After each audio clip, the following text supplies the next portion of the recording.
गजपति जिला सदर महकुमा पारलाखेमुंडी संस्कृत महाविद्यालय छात्रावास दीर्घ 3 वर्ष है विद्युत विच्छिन्न बकेया विद्युत बिल 3 वर्ष है छात्रावास छात्र मैंने मोबाइल लाइट मोहम्मती लगाई पाठ पढ़ुते। ए विषय विभिन्न गणमाध्यम खबर प्रसारण पर हस्टेल छात्रावास विद्युत संजोग कॉलेज अध्यक्ष गणमाध्यम को सूचना दे उच्च कर्तृपक्षों हस्तक्षेप विद्युत संजोग प्रकाश था कि कोविड महामारी समय संस्कृत महाविद्यालय छात्रावास को क्वारंटाइन सेंटर भाव में पौरपालिका पक्षर व्यवहार करा जायतिला। विद्युत बिल बकेया पैठ न करिथिबारु विद्युत संजोग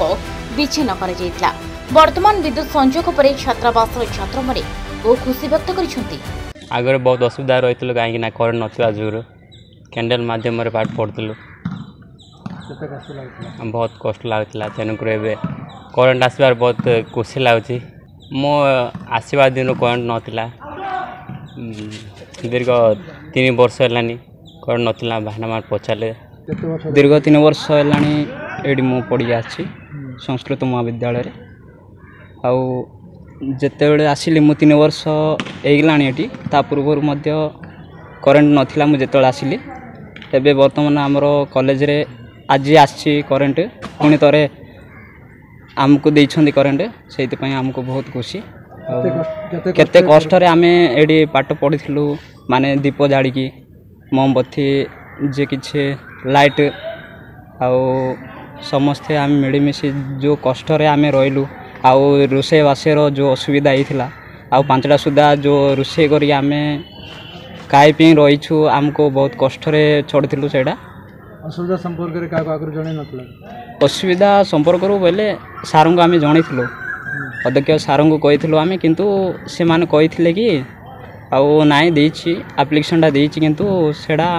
किछि ए पर्यंत किछि कहि नांती आउ किछि एक्शन भी नै नांती बोल कहउथिले। कोविड परको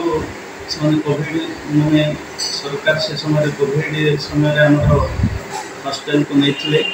कोविड सेंटर करिया पई आ पूर्व किसी बकेया था कोविड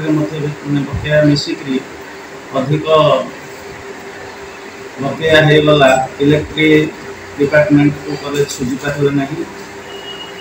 टाटा पावर आसला टाटा पावर आसा 1.5 वर्ष है आम करेन्ट काटी हॉस्टेल रू आज